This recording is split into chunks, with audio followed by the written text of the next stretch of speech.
大家好，我是戴眼镜拿着话筒的拉塞偏偏。本期视频咱们接着讲少年法庭。上回说到，女主秀姐出入沿河少年法庭，连续审理了2起重要案件：沿河8岁男童受害案以及前科少女家暴案。2起案件中的少年视角不同，有的是加害者，有的是被害者。不过秀姐都处理得很漂亮，罪犯都得到了应有的惩罚。而接下来的案件和前2案有所不同，情况更复杂，牵扯的人也更多。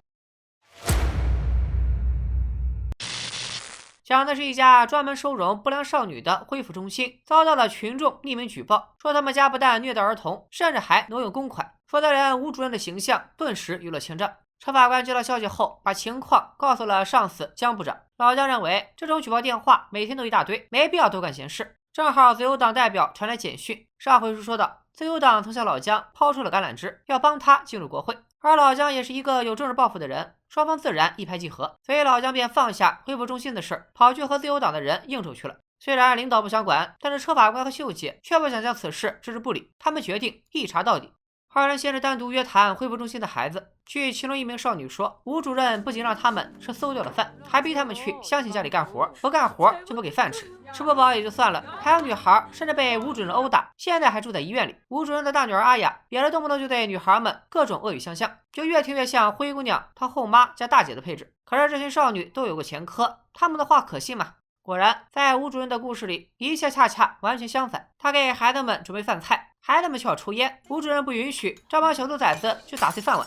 至于干活，是因为附近的居民都很厌恶和少年犯做邻居，主任只有带着孩子们帮忙干活，融入居民，附近大爷大妈才能转变态度，要不然这家恢复中心都建不成。还有那个受伤住院的女孩，根本不是被吴主任打的，而是被其他女孩霸凌才受伤的。这一次，秀姐选择相信吴主任的话，因为她已经试探过这些少女，知道孩子们之所以撒谎，是因为恢复中心只是个福利机构，不具备法律效力。于是他们集体想出了一个恶劣的点子，搞臭这家恢复中心，他们也就自由了。现在虐待孩子这事儿已经查清了，纯属子虚乌有。那挪用捐助金又是咋回事呢？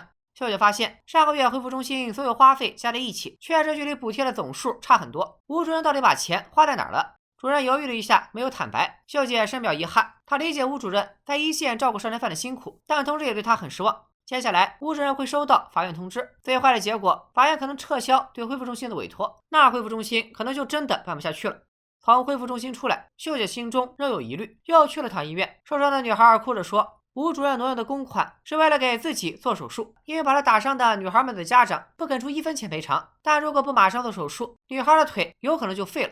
吴主任自己也没多少积蓄，所以女孩拜托他先偷偷拿政府的补贴垫上，女孩康复后会打工补上缺口。吴主任心一软就答应了。想起自己对吴主任说出伤人的话，秀姐心里十分自责。她回到恢复中心想要道歉，可这里却已经面目全非。原来吴主任受不了打击，在秀姐走后突然晕倒，被小女儿送到了医院。恢复中心只留大女儿阿雅看家，而那些收容的不良少女们也全跑光了。阿雅对秀姐直言不讳，她无比痛恨妈妈一手建成的恢复中心，要不是因为那群不良少女，爸爸也不会和妈妈离婚去了海外，自己和妹妹也不会在妈妈心里总是排在第2位。这次妈妈突然晕过去了，她正好趁这个机会把讨厌的人全都赶出去。那些女孩本来就想要自由，现在肯定能跑多远跑多远。秀姐本来急着找回孩子们，但是她突然想通了一件事，原来早上法庭接到的举报电话就是吴主任的大女儿打的，因为只有她对这里心存不满，只有他最清楚恢复中心的内幕，也只有他能精准地猜到母亲不会说出挪用公款的理由。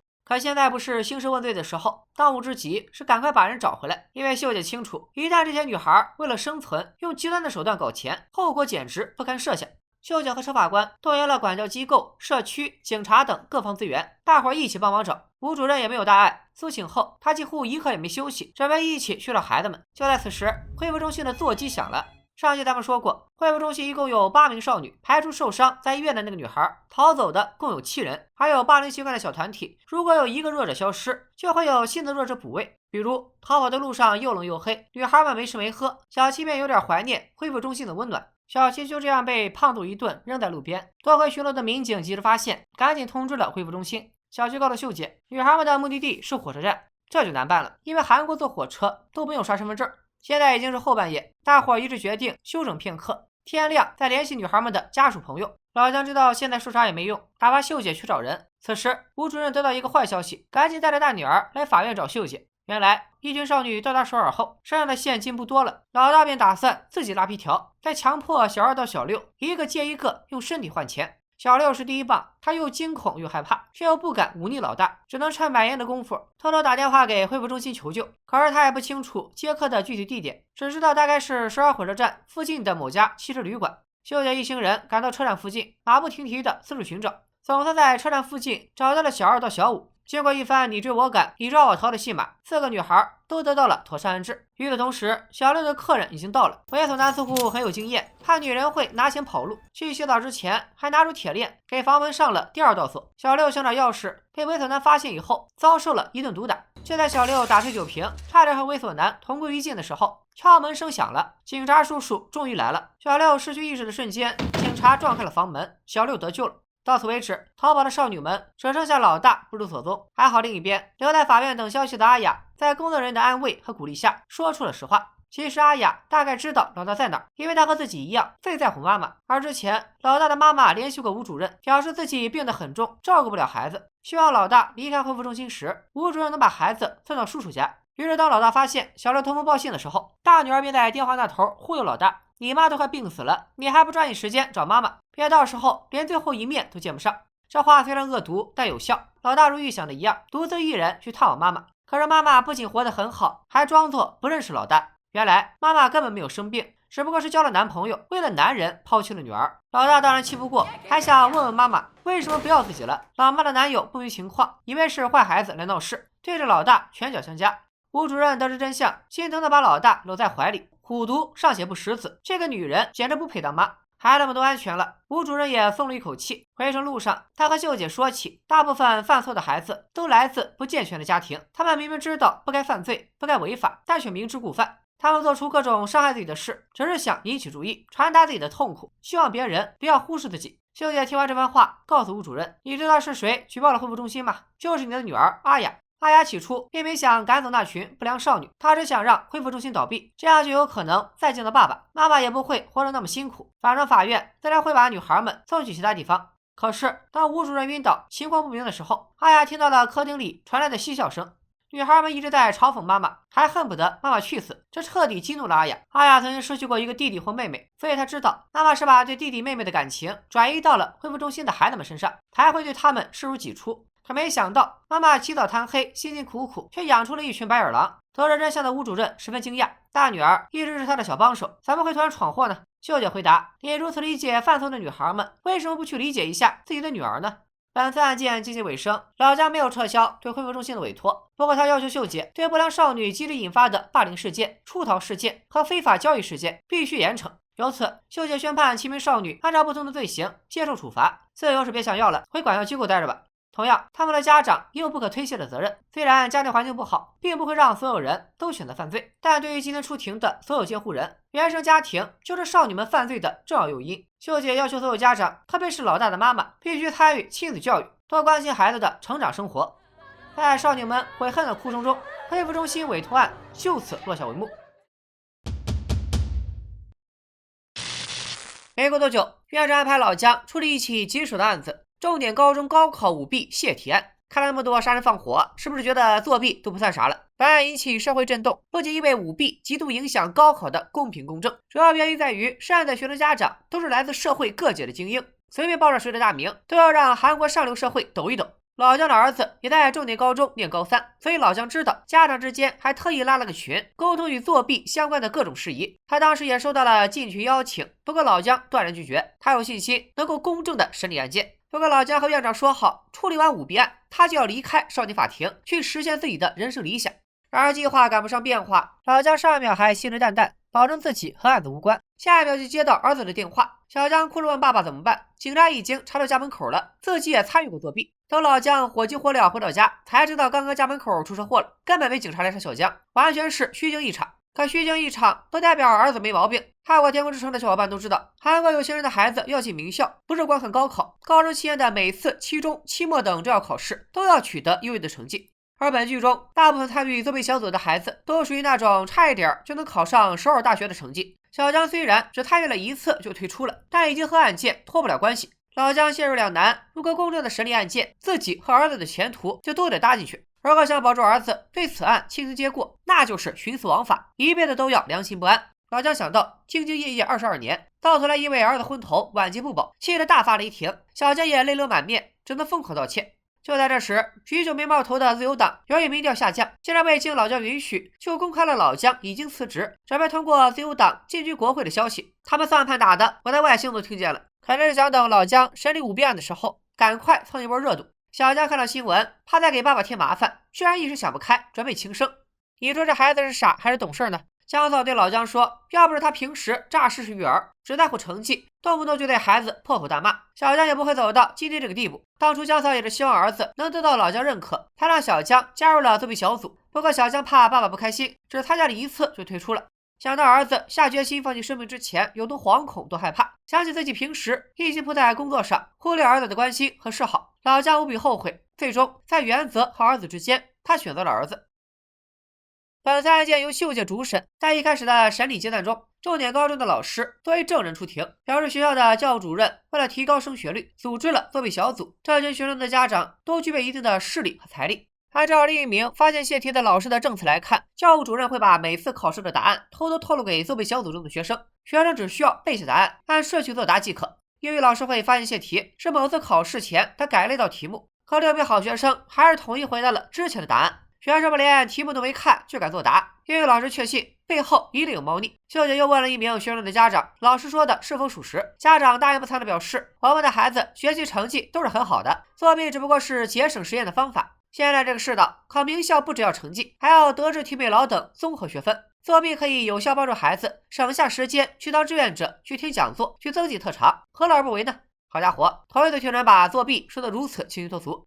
另一边，老姜向自由党代表坦白，他想放下理想，带着儿子一起自首，重新开始新生活。代表劝老姜别放弃，想想国会大舞台，难道你就不心动吗？老姜当然心动，他知道儿子早就退出了作弊小组，不在检方的起诉名单里。于是，在彻查过舞弊案相关资料，确认没有指向小姜的证据后，老姜最后还是答应了代表的请求。接着，老姜找到了组织作弊小组的教务主任，向他否认所有审判长对他的指控。在庭审的时候，老姜也只是采取对作弊小组有利的证言，审判过程肉眼可见的草率。秀姐质疑老姜的做法不合常理，老姜除了发火，根本反驳不了秀姐的话。稍后，秀姐和车法官讨论老姜为啥对舞弊案与众不同。车法官表示，老姜绝不是畏惧强权的法官，以往被他判罚的大人物一大堆，没必要为了舞弊案脏了自己的名声。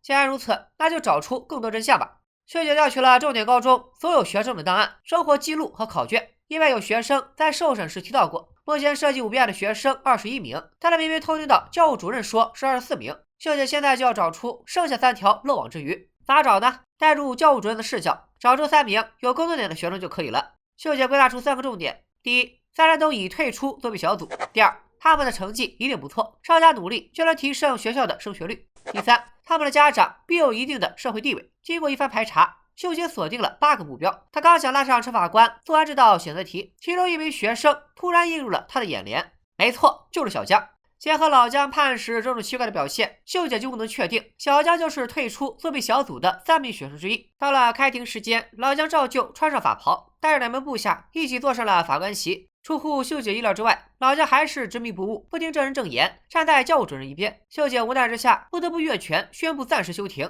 这下老姜和秀姐彻底决裂。他要求秀姐拿出他儿子参加过作弊小组的证据，否则就彻底毁了秀姐。车法官一劝秀姐收手，不要对直属领导步步紧逼。秀姐也不勉强，既然车法官觉得为难，那就退出舞弊案的审理好了。接下来事态更是急转直下，重点高中为了保住有钱有势的家长，竟然不是开除，而是批准作弊小组的成员休学。也就是说，这群作弊的学生除了在家歇几天、晚一点考试之外，不会受到任何影响。作弊的期中、期末考成绩也不取消，来年高考还能用，反而是该校其他已经高考结束的普通学生受舞弊案影响，可能被要求重新高考。大家可以试想一下，假如你高考考上了理想的大学，结果因为同学作弊，你们全年级都被拉回去重考，这不扯犊子吗？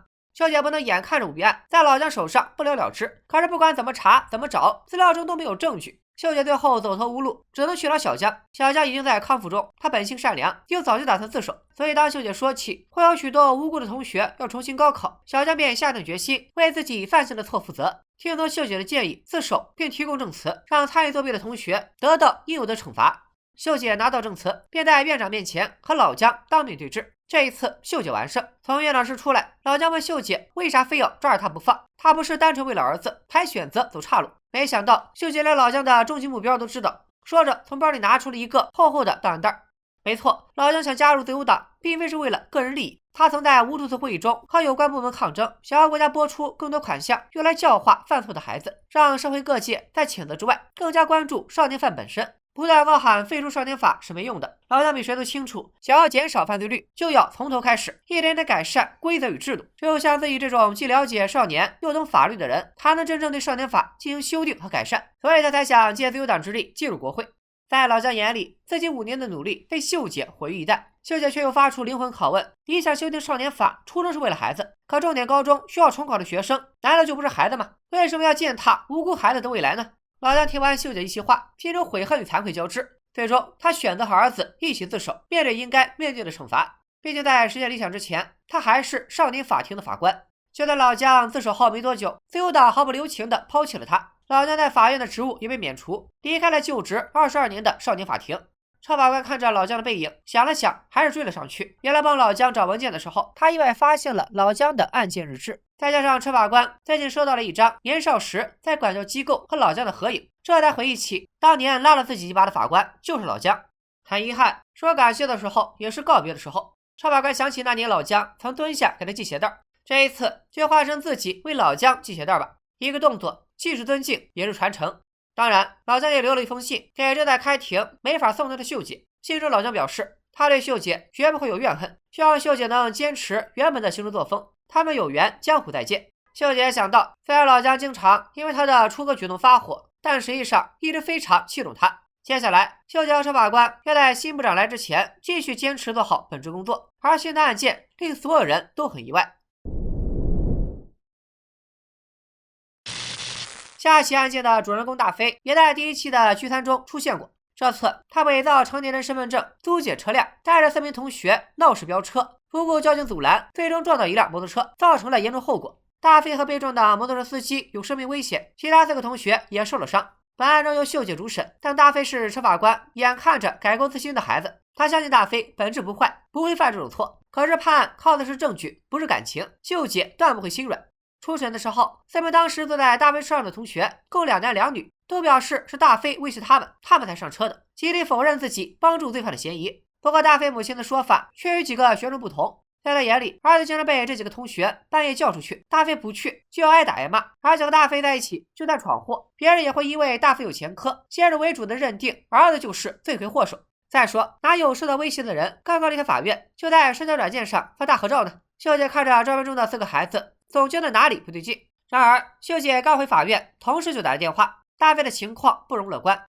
然而，就在大飞人事不省的时候，他那些不懂事的同学先是在社交软件上卖惨，转头就跳进舞池，仿佛同学的性命与自己无关。本期少年法院的剧情部分到此为止。大家有没有种感觉，这部剧的前2个案子更像爽片，犯错的孩子被严惩，家暴的父亲被教训。可是接下来的案子一个比一个令人窝火。舍小家顾大家的吴主任身体累垮了，却养出了一群白眼狼。老姜一起想重新修订少年法，却一步错步步错，致使所有努力都付诸东流。就连未成年交通事故案也因为大飞成了植物人，蒙上了一层阴影。是非对错有时候真没有明确的界限，难的是在各种因素的牵扯下坚持公平正义。剧中的老姜、秀姐、车法官都是正面人物，让本剧在残酷之余仍旧给观众希望。我实在难以想象现实中有多少人被冤枉，又有多少罪行没被揭露。这里补充一下，泄题案也是有原型的。韩国某高校的教务长为了帮双胞胎女儿取得好成绩，直接偷试卷给孩子。2个女儿本来成绩都在中游徘徊，可在教务长老爸的操作下，一夜之间成了全年级前几名，傻子才看不出发生了啥。被学生和家长举报后，教务长面临的是高额罚款和数年刑期。虽然泄题案看似是个例，但是一个教务长能偷试卷，影响学生的高考成绩，其实代表着韩国整个教育系统都可能存在漏洞。高考是很多人改变命运的重要机会，甚至可以说是唯一的机会。允许高考出现舞弊现象，却是砍断了所有人公平竞争的阶梯。泄题虽不如杀人放火那么直观，却能同时埋没所有考生的努力，何尝不令人气愤？回到交通事故案，大飞妈妈和4个学生各执一词，而大飞无法发声，无疑对案子的审理更加不利。在如此严峻的情况下，秀姐能成功拨开迷雾见光明吗？另外，老姜走了，新来的部长会允许秀姐继续当刺头吗？剧透一下，新部长和秀姐也有一段不解之缘，咱们暂且按下不表。非常推荐大家去看看《少年法庭》的原剧，有很多细节和感动的桥段，比我的解说更精彩。而且因为众所周知的原因，也不便在视频里和大家深度探讨青少年犯罪的方方面面。如果你有什么想说的话，弹幕和评论区敞开给大家和谐讨论。咱们下期再见，拜了个拜。